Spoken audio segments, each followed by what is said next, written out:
尾部不是很轻哈。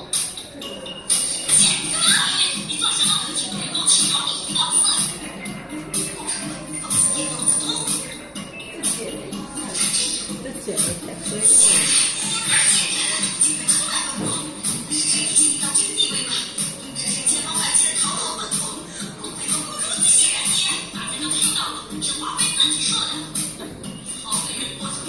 大家可以参考一下这个剪辑方法啊，应该看懂这个剪辑手法哦。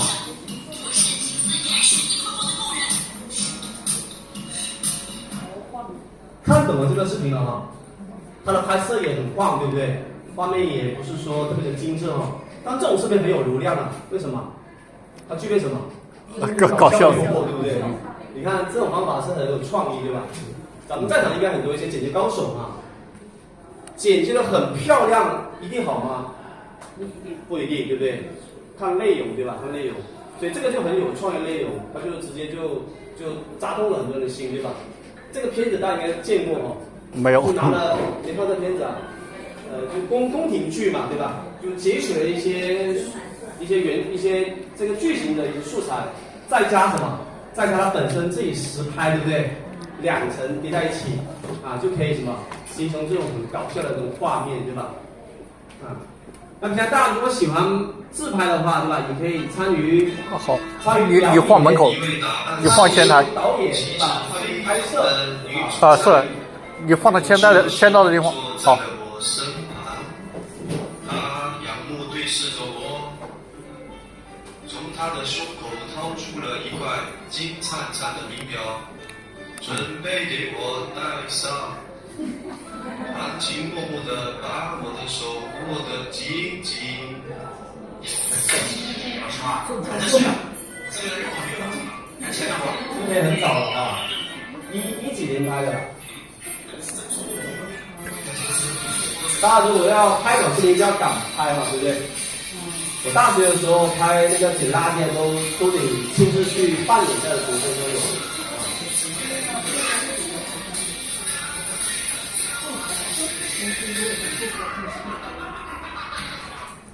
好，再来看最后一个啊。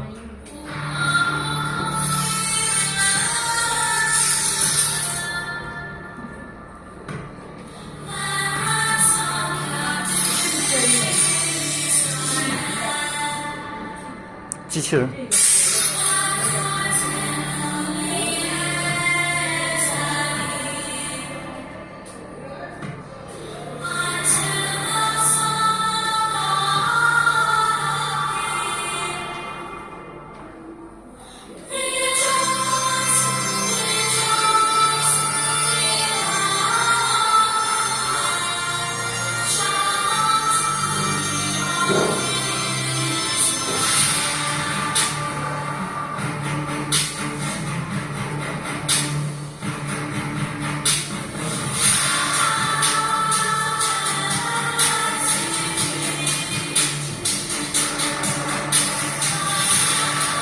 好，大家猜猜哪一个需要剧本，需要写分镜头？大家猜猜哪一个需要写分镜头？第几个？第二个。啊，所以大家也可以记一个词。如果说你要剪视频，你得什么？拿着分镜头来剪，就不会乱剪的。分镜头。现在我们所看到的这些 AI 的什么，这些剧情都必须得会分镜头。所以我们如果要创作 AI 短视频，必须得通过豆包 DeepSeek 对吧？来先生成出一个分镜头脚本，就可以什么？根据分镜头创出一些片段的视频，然后再来剪辑啊。当然也不是说每一个都需要分镜啊，比如说我这一个就是不需要分镜，对不对？根据现场的一个活动对吧？你拍到什么对吧？然后后续再用你的剪辑思维去把它拼接起来，对吧？然后第一个也不需要，因为第二个是有剧情，对不对？你看里面是不是有一个反转的剧情啊，对吧？有吧，对吧？所以就需要有一个很严谨的剧本，然后剧本呢就可以拿来作为剪辑的一个依据啊，所以剪辑的时候可能会有个剧本来参考。OK， 刚刚给大家看的这些视频呢，目的呢就是让大家知道，我们如果后续要剪视频，就需要干嘛？需要累积什么？素材啊，累积经验跟素材啊，是不是啊？对。如果你要剪视频老是去盗别人的素材，或者去买的话，对吧？成本太高，对不对？甚至如果说，哎，那陈老师，那我不拍，我去玩 AI 呗，对不对？那 AI 也是需要一定的什么积分或什么算力，对吧？要钱，平台要钱，一天的算力可能大概就一点点。你又要想做一部好的那个影视，你必须得干嘛？充会员，是不是？所以如果说最直接就可以自己拍，对吧？自己拍，然后有时候自己剪啊，是最好的啊。那刚刚给大家讲过哈，我们比较主流的就是这5个平台，我们剪完视频之后就可以往这几个平台去投流。当然你可以自己拍完之后，剪完之后自己私藏，对不对？但很多我们的一些哥哥姐姐们拍完之后，剪完之后一定会什么发我们的视频号，对吧？发我们抖音，对吧？因为这种方法呢，我们作为哥哥姐姐们可以没必要说一定要去参与什么样的一些短视频的一些赛道，但是可以作为什么？作为储存的一个后端，对吧？因为微信的朋友圈可能发出去没多人看，对不对？那你发抖音的话，多少还是有一定的什么固定的流量，比如说给200个人看，对吧？给500个人看，对吧？甚至目前我们的视频号，各位注意了啊，视频号还有流量扶持，大家剪辑完视频之后，可以把你的视频投放到你的微信视频号里面去，只要你的粉丝积累到100个人以上，是原创的，那你的播放量达到一个标准，就会给你现金啊，直接可以提现的啊。我很多学员都参与这些计划，目前都还有啊，所以这也是我们变现的一个直播。OK。三个是直播。那我顺便再给大家讲一讲啊，应该是拍短视频的时候，怎样的视频称之为优质呢？大家互动一下，怎样的视频称之为优质呢？大家都互动一下，你也可以说一说。是合法的还是非法的？不要提这些啊，就是我们常规的。你们觉得哪些比较好的是由哪一些元素组成的？搞笑的。正能量。正能量。给大家公布一下吧，就是我们拍短视频，具备这5个点啊，大家先拍下来。我们的创作基本上围绕着横屏跟竖屏创作，对吧？横屏、竖屏，当然也有另外一种就是属于稍微4:3的也有。所以在我们拍短视频的时候，一定要稍微确定一下，我这一次是要用横的来拍呢，还是要竖来拍，对吧？昨天有一个大哥，他的短视频剪完之后，一会横的，一会竖的，一会小的，一会就是两边黑的，对不对？大家见过这种视频吗？所以一定要先确定横屏、竖屏。那什么时候用横的，什么时候用竖的呢？什么时候用横，什么用竖的呢？大场面用横的。很好，大场面用横的。那什么时候用竖的？要突出自己，突出主体的时候用竖的。我们如果说拍一些稍微这种叙事的，对吧？或者说故事情节比较浓的，我们可以多用横屏来拍啊，风景类的，对吧？抒情类的，对吧？比较稍微有点长剧情的，基本上你会看到大部分的创作都会以横屏来创作。那这样的内容可能它涵盖的事情会更多一点。如果我们要拍一些稍微短平快的，比如说搞笑类的，对不对？只拍大概10几秒的，对吧？那这种建议大家可以用竖屏来拍啊，拍自己出镜，拍口播，对吧？拍点搞笑的，我们就用什么竖屏来拍。因为我们现在已经习惯性用竖屏来刷短视频，对不对？所以很多一些网友他只要拿手机一刷的时候，就要看到什么最刺激的那几秒钟，是不是啊？所以用竖屏就可以什么放大这个画面的这种张力，让我们的用户一看就很爽。今天中午呢，我就给我女儿看一张照片一张很大的特写，一张稍微远景的。我说你喜欢哪一张？她说喜欢特写。我说为什么？她说很冲击。所以如果说我们要拍一些稍微刺激一点的，就跟这种稍微幽默性的，我们可以多用竖屏来拍竖屏，而且它的构图概念比较弱一点，对吧？我们自己回顾一下，如果说我们要拍竖屏，对不对？基本上已经可以忽略这个构图，对吧？是不是已经忽略构图了？是不是都这么满，对不对？那横屏呢？横屏可能就要考虑一下构图，对不对？这构图应该放哪里，对吧？放左边还是右边，对吧？还是漏这么多，还是倒满，对吧？都需要考虑。那竖屏基本上你要一拍就满屏，是不是？啊，都不用怎么考虑，是不是？就满屏了，对吧？所以如果说初学者可以多用竖屏来拍哈。那第二个主题要明确哈，不要剪视频的时候，一会剪一些素材，一会剪素材，对吧？你想表达的内容都不清晰，对吧？如果说今天我们要拍，今天如果说你是一名旁听的或者工作人员，你能否把今天你自己所拍的这样的一个培训的会议剪出片来，对吧？剪出片子，你要剪出一些有高潮的内容，对吧？有剪出来，可能是同学们鼓掌，对吧？氛围很好，对吧？讲师有一些重点的，对不对？突出这些信息，那就能够什么彰显今天这堂课的一些精彩的这一些画面，对吧？如果你拍出来都是远景，对吧？都是远景，这里标标还没拍出来，那这个视频肯定是剪不好，对不对？所以我们的主题一定要明确啊。第三个就是光线哈，始终要围绕着光线来进行一些素材的积累，包括我们后期我们今天还会讲到我们的调色啊，我们怎么调色，对吧？拍出来可能很暗，那还可以通过后期来调节。今天这个场景可能有点暗，对不对？那我们后期就可以来稍微调节我们的一些明暗关系。第四个，在我们选择素材的时候，一定要选择什么？一些有用的素材，要清晰的，要具备有一些画面的，对吧？当然有同学说，那我拍出来，对吧？拍出来已经很好了，那为什么剪出来没有内容呢？是因为我们不懂得什么裁切，对吧？不懂得把这个画面裁切到重要的位置，所以画面也需要讲究我们的整洁度啊。最后一个就是清晰啊，一定要稍微把你所拍的呈现的画面一定要清晰。所以在我们剪辑的时候，一定有一个流程，保证我们所拍的这个内存跟我们导出的能够相辅相成，对吧？比如说我们一共收集了大概有100兆的素材，对吧？我们导出来可能要大于100兆，不能小100兆，是不是？所以清晰度才能够保证嘛。所以我就跟大家讲，关于我们剪辑还是要前期这些的积累，我们要认知短视频的发展，我们也要认知剪辑之前需要有素材的堆积，对吧？如果没有素材，肯定是没东西可以剪，对吧？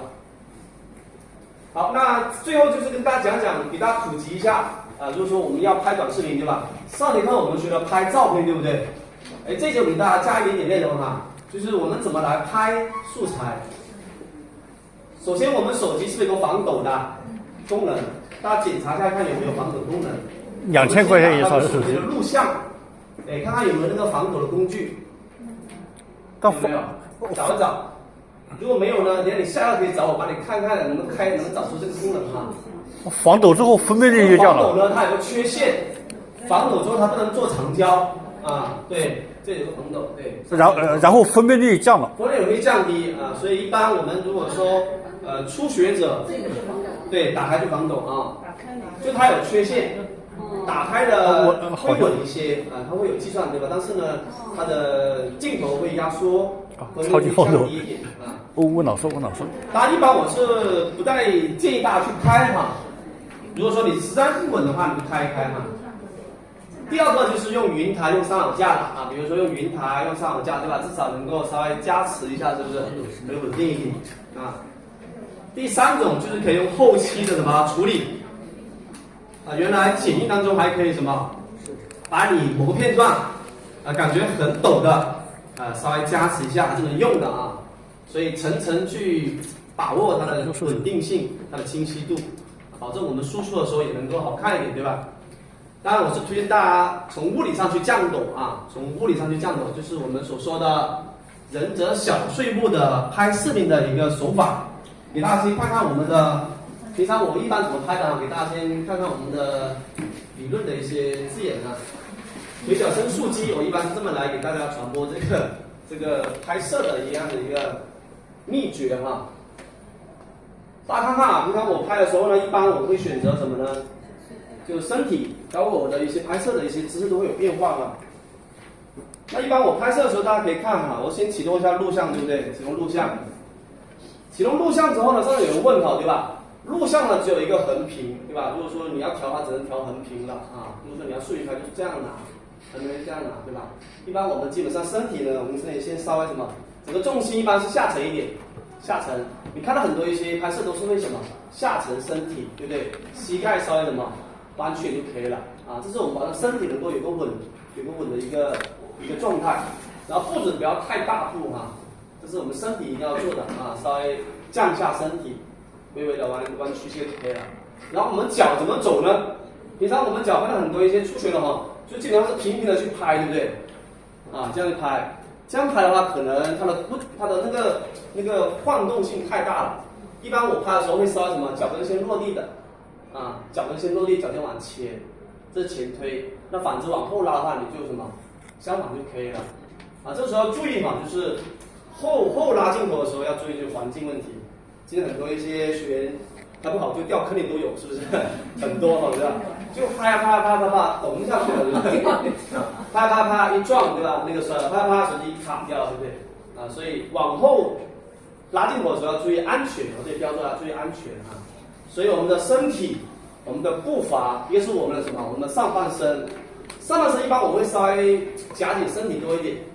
啊，就是然后再去运镜啊，稍微不要去。其实我们基本上运动的时候是整一个什么？整一个感觉在运动而已，并没有全身在运动。有时候我拍某一个段落的时候，基本上我会屏住呼吸的。就比如我拍这画面的时候，我会稍微什么？不呼吸，不呼吸基本上没问题，对不对？啊，不会憋坏嘛。然后第四个就是速度不宜太快嘛，要匀速啊，不要一会慢一会快，对不对？除非你的画面需要，对吧？啊，当然最后一个就是我们握手机的手势啊，如果横屏啊，两个手这样去端手机啊，这样端手机啊，一般我单手也可以是吧？就看我们怎么去使用，对吧？你看单手都很稳，是不是？就因为我们的夹方法不一样嘛，对吧？单手也可以，然后最好是双手来拍哈，会更稳一点，只要手指不遮挡我们画面就可以了啊。这是横屏来拍摄的，对吧？然后竖屏的一般可以这样来拍啊，双手握着它，非常的稳啊，对吧？很稳。也可以倒过来这样拍也可以哈，对吧？都可以很稳啊，双手持手机就更好了啊。然后拍摄的时候尽量干嘛？我们去感受我们要拍摄的时候那条隐形的线条啊。比如说我现在要拍的是这个画面，对不对？对吧？这画面你要感知这里有条线垂直过去的啊，所以你也不用看镜头，你也不用看那边，对吧？你就感受这条镜头就可以了，往前推就可以了，对吧？推往后拉，对吧？就可以了。当然还有一个最简单的是什么？就是不走动的。比如我拍您哈，我们做好弓步，做弓步，往后拉一点，往前推就可以了。有动吗？没动，对不对？往后拉也可以，就是如果我要拉镜头，对吧？从这边对吧？拉镜头过来就可以了，是吧？没动过啊。拿个自拍杆不就得了？转一下是有个运镜的一个效果而已。对，平常大家也不一定要转啊，对吧？如果说我们选择这种倒后空间，可能稍微做点变化，对吧？所以我们运镜呢，我们如果后续我们看我们社区有没有开放这种叫短视频拍摄的课程啊，我们会讲到推拉摇移跟身降甩，那这样拍摄会更丰富一点，对吧？我们可以用点摇镜头，对吧？可以用点移镜头，也可以用点升镜头、降镜头，还有点甩镜头都可以，是吧？那我们初学就是什么？就学两个就够了啊，就学慢慢的往前什么推，对吧？为什么往前推啊？模拟人的视角，对吧？哎，你那个手环，对吧？哇，材质很不错啊，是不是往前探头，对不对？啊，对，加重它的，没错，突出它的一些重点信息，对不对？那我跟你说再见了，拜拜。是往后拉了，对，所以推拉镜头它是有原理的啊。你要表达一个画面，你就要运镜来去表达。当然，大家应该刷过李子柒的视频，是不是？它是大量用什么？固定镜头，对吧？它是拍内容的，画面很美，固定镜头也是很棒的。它是拍内容的。刷李子柒这位大师的作品，他的所有作品基本上是不需要运镜的，他就卡住，对吧？卡在那，卡树上，卡墙上，对吧？卡支架上，对吧？然后就人运动，不停运动啊。他的作品基本上就会加一个延时摄影，再加一个慢动作，对吧？这个片非常高级啊。重点就是画面的清晰度，画面的一些结构、内容信息，对吧？运镜可能是因为我们在拍电影的时候有一些信息是需要用运镜来做一些强化啊。前面的内容呢是有助于大家呢去干嘛？去做一些素材的积累啊。因为我的课程是全系统的，所以我会给大家稍微补充一些啊。后面都是我们剪辑的一些内容了啊。我们简单来稍微回顾一下那么多信息。也就是说，我们接下来学完之后，对吧？回家就要拍一段小视频，拍什么呢？拍你回家的过程，对吧？下班回家会拍出来。咱们的宝宝放学了，对吧？写作业你会拍，对吧？所以你要想，哎，宝宝回家写作业应该怎么写镜头？先拍哪里？从哪里开始拍，对不对？怎么拍？是不是要构思了啊？这就可以写什么？写分镜头。第一个镜头，对吧？宝宝开门就扔书包，对吧？这里可以做几个镜头啊？可能2、3个，是不是？开门进来看到宝宝，对不对？然后一个扔书包，很酷，对不对？我们就会觉得，这孩子怎么那么奇怪哦，对吧？进门还扔书包，是不是？我们就会停做这个视频，是不是？然后孩子就开始什么？原来他要准备干嘛？准备可能帮妈妈做饭，对吧？打扫，哇，好孩子，现在出来是不是？所以他一丢书包之后干嘛？马上披上这个什么？这个叫什么？围裙，对吧？啊，一个小学生，对吧？居然可以这样子，对吧？做家务，对吧？我们就开始什么？开始关注这个账号，对不对？所以你看，我们的创作就是这么来的啊。那这一剪就是刚刚我们所说这些素材丢到这里面去，是不是？这个软件大家应该都用过哈。采访一下，没用过这个工具的举下手。我看我们班的一个技术情况，我都用过啊，每天都用的举下手。哎，2级分化啊。那1个月用一次，举下手。1个月用一次。小凤人1个月没用一次啊？1个月用一次。2、3天用一次啊，那很厉害了啊。每天都用的呢？没有哈。那当然呢，我们的起步有点不一样，我就稍微打控一下啊。可能有些难的，我就把一些教案发给大家，大家就先记啊。这样之后回家就拿着那个我录的视频再复盘就可以了哈。所以大家放心先听啊，就没问题了哈。我们看看剪映，它有个口头禅哈，原始叫做改变从剪映开始。我觉得这个字节跳动公司他们的这个思路好对哦。那一年应该是大概在16、17哈，很多人都在学拍短视频，就要学剪，对吧？你看他说改变从剪映开始，对吧？很多一些大咖，对吧？网红就是拍短视频就需要剪嘛，对不对？后来呢，慢慢就变成这个口头禅了，叫做全能易剪，创意无限。也就是说，全民都可以参与这什么创作了啊，都比较简单了啊，只要你有心，一定可以学好，就这个意思哈。那剪辑呢，我们要了解整个界面太复杂，对不对？我就抽下来讲哈。我们资料的可能有点稍微旧一些，我这边是全新的，大家可以看一下屏幕哈。我们看看整个剪映的结构这么复杂，我们应该从哪里入手呢？对吧？我们可以打开手机一起来看看，大家可以打开手机看看。密密麻麻的，应该从哪里进，对不对？大家先看一下。导入，你开始创作，开始创作。大家看到最左边的就是我们的主页啊，对吧？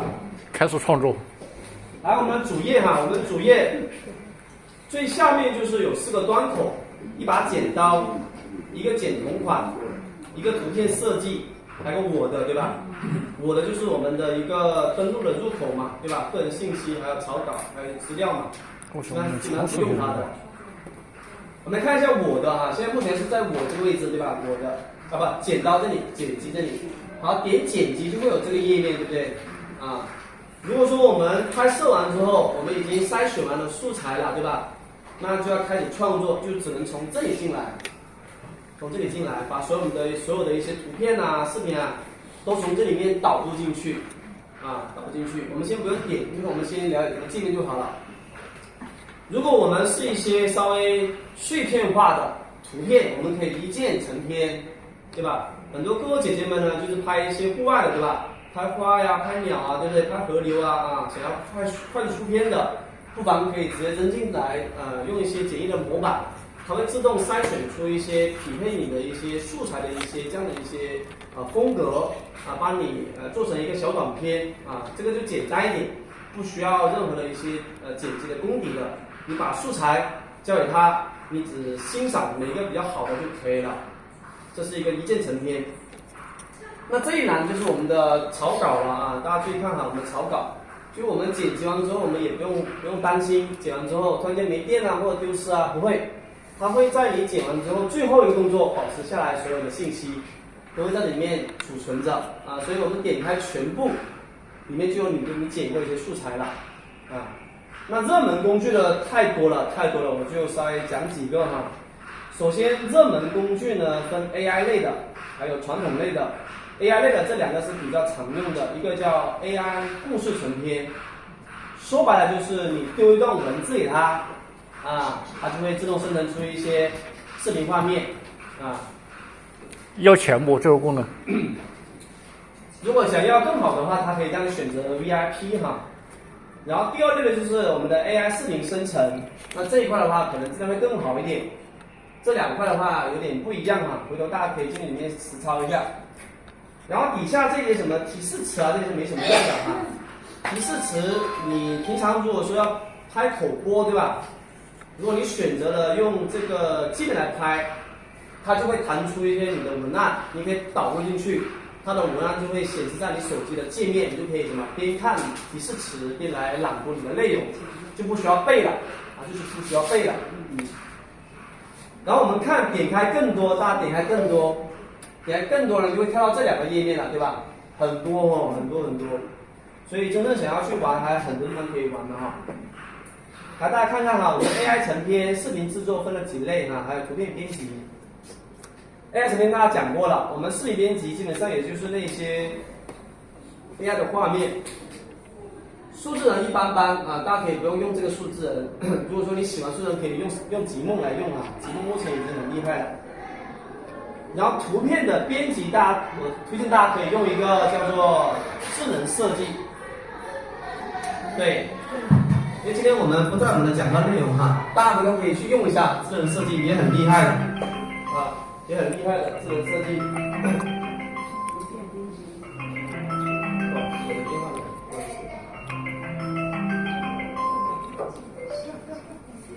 智能设计是关于我们的什么平面的图片设计之类的。我们的图片设计想要做海报想要做电商图片都可以往里面去创作一下。老师，这个智能设计，比如说我给它输入一段文字，它就能自动。可以对，可以的。其实它跟我们所用的豆包的那个 AI 创作很类似。现在基本上市面分类的就是语言大模型要不就是图片设计创作，还有视频创作都一个样要不就给参考图，要不就给一些文案给它就可以了然后还有一个叫文本脚本模板大家注意看这里如果你想学脚本，对吧？我觉得这个地方最好，它里面有一个草稿的模板，很多一些风格的，有旅行的、vlog 的、美食的。还有模板，你用它的模板，你直接套用它的分镜头就最好了。你看它怎么拍的，你就先学一学我所讲这个模板呢，大家可以先试一下学会一下分镜头它里面有一些空格，大家可以去填一些你想要填的信息这是我们剪映的一个主页的一些功能区比较多就很难一一给大家讲那进来之后呢？这里我们就要认真听了就是我们工具的一些具体的一些实操要用的一些模块。我们从上往下认识一下上面这地方大家可以稍微点开一下 1080P， 这里点开一下。点开之后呢，我们可以看一看里面的参数有哪些。720P、480P、4K。在哪里点开？这时候你需要从开始创作进来。点开480、720、1080P、4K 照片，随便导入一张照片，对，然后点高清点高清。苹果应该是左下方没有高清，对不对？没有。安卓都有随便导入张照片就会跟我一样出现这个画面，对不对？好，这个时候就看到了我们的上方，对吧？这里有一个1080P。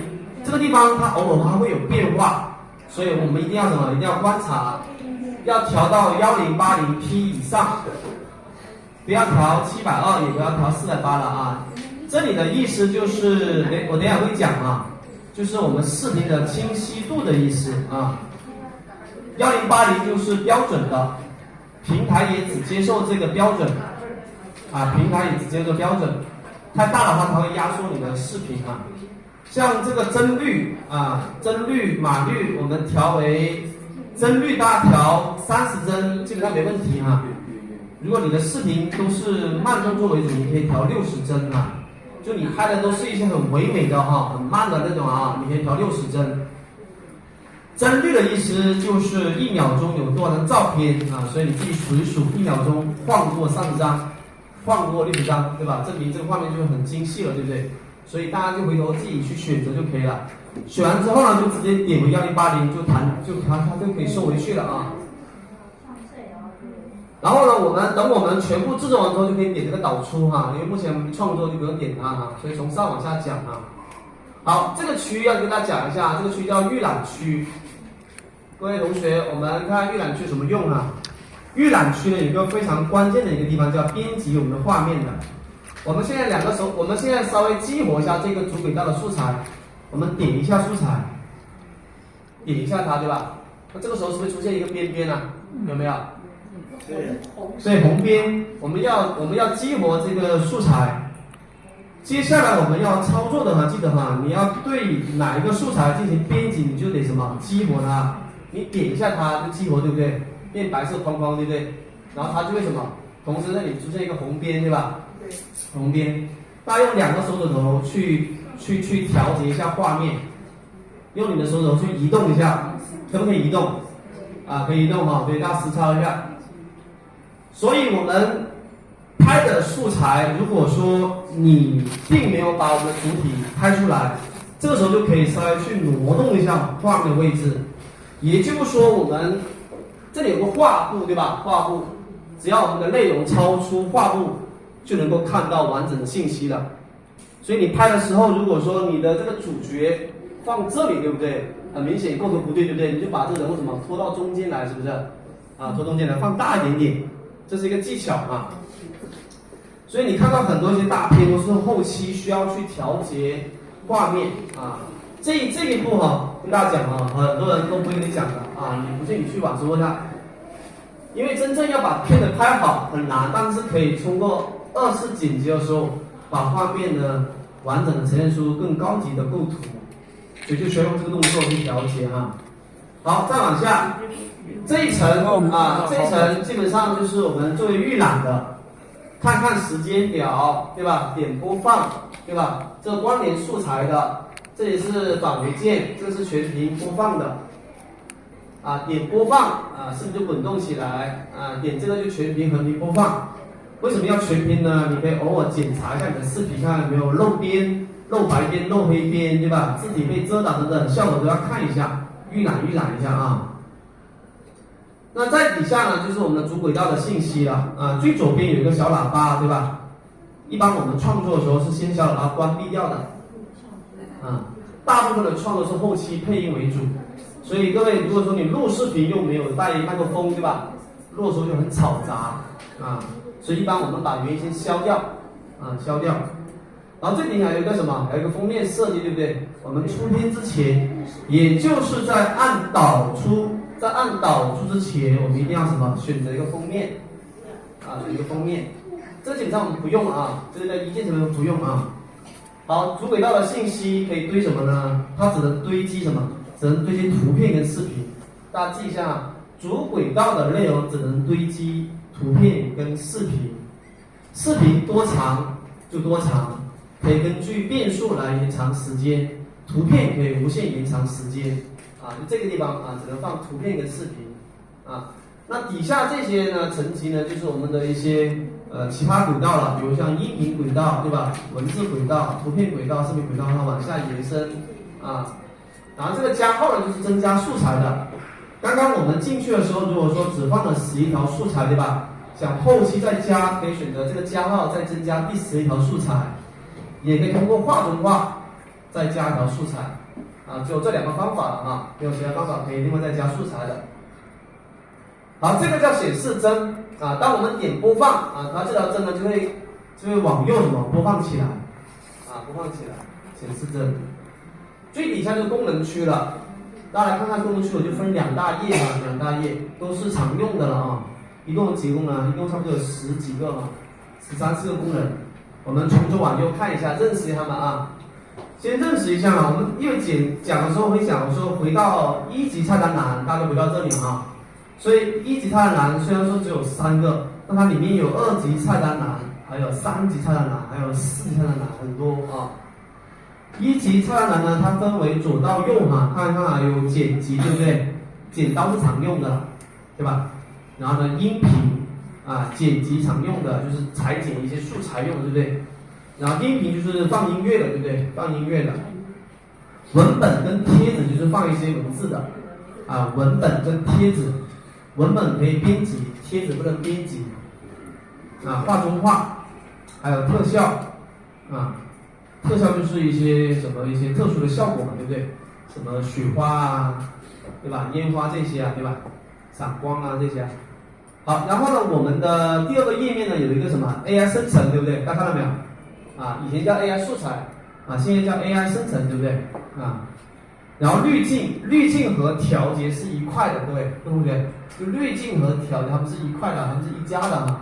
它们是干嘛的？它们是调色用的，先做调节，再做滤镜。然后比例和背景是一块的，我也不知道为什么它们分开哦，很奇怪哦。就背景还有比例，它们是要同时操作啊，然后调节跟滤镜同时操作啊。所以我们剪映的工具，就是这些了啊，没有别的了，就是最主要的就是这一些。当然进去之后呢，还有很复杂的，还有很深厚的，我们会实操哈，会实操。字幕在哪里？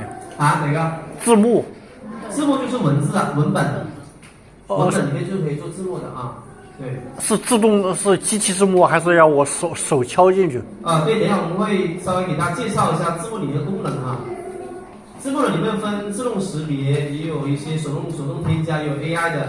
当然目前识别是需要会员的，对吧？所以一般如果说少的话，大家就手动；如果多的话，就用 AI，对吧？就用那个 VIP 咯，识别一下就会方便一点啊。这整个剪映的功能啊，大家稍微花1-2分钟，稍微感受一下，稍微敲不懂的问一问啊。现在每个人，把你的界面先熟悉一下，否则怎么呢？因为我讲的时候，我会讲很快，因为找不到。大家先点一点啊，你点一下剪刀里面有什么东西，先看一看，左右滑动一下，稍微记一下。我所讲的窗口功能都是很重要的啊，对吧？你就点开去看一看啊。你看，比如说我很清楚，就是你点画中画，对吧？它里面就有个什么叫新增画中画，是不是？啊。比如你点这个叫文本，对吧？你点进去里面有什么 AI 的文本新建，对不对？也有一个什么识别，也有各式识别，对吧？先认识一下，有利于我们等下课程的进展啊。不懂的就先提问，我给你解答一下。哪里？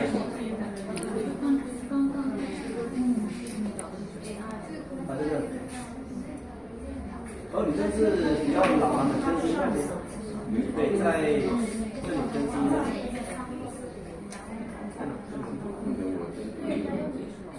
对的，15太老，对，重新卸掉它。对啊，一样的，就是新增化，重新装一个啊。大家赶紧检查，我刚刚发现有一个同学是老版本的，他就没有 AI 功能了。对，画中画，对。这种的直接它的怎么跟这个文字不一样？对，因为它是2层，我们就可以根据我们情况来进行一些编辑。最底下是先看到的，对不对？先看到它们，对不对？如果此时我们比如说我们要播放的时候，播放到这一页的时候，突然间要增加这个画面内容，就可以进行画中画嘛，你看这个也出来了，对吧？我目前播放的时候想要2个画面出现，对不对？看到没有？就当我们显示一到自动画面的时候，它直接下面这一层。那我要是想在这个画面上植入，我要添加一个添加的上面就是这个原因，就这个原因。你不添加的话，也可以啊，也可以添加小一点。这个没有，就是这个意思。添加什么？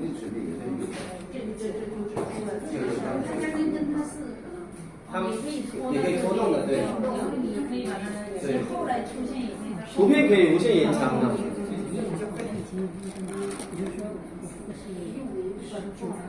对，要改是吧？那为什么要设在10月？那么我就做的是哦，我懂了，我跟你讲，知道你的意思啊。对，回复一下上次有人在群里问哈，他说我拍的是竖的啊，你要把它做成横的，对不对？就给大家演示一下啊。就这个很多人都不太懂哦。给大家实操一下这个，因为这个是跟大家讲啊，因为经常会遇到这种问题啊。大家先摸索一下，我来安装投屏啊。大家先摸索你的界面啊，我们来安装一下投屏先。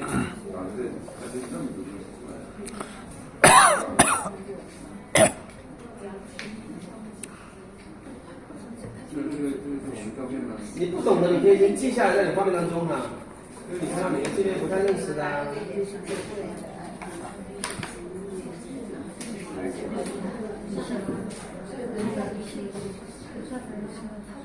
今天这堂课应该蛮好玩的、大家好好。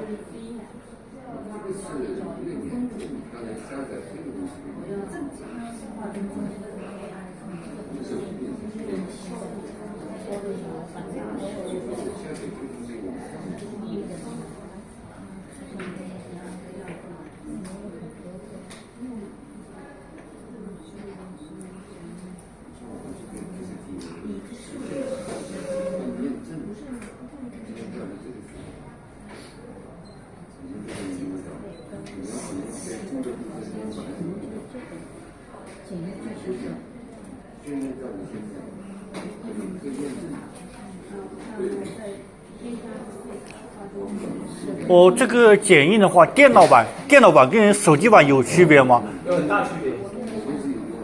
哦，对，再重新卸载一下。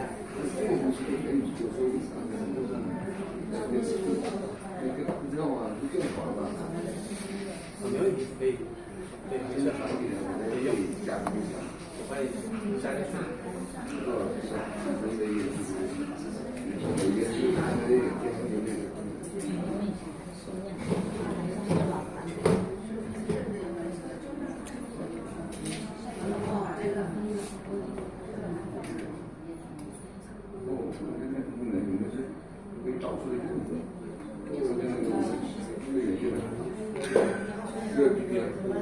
在哪里？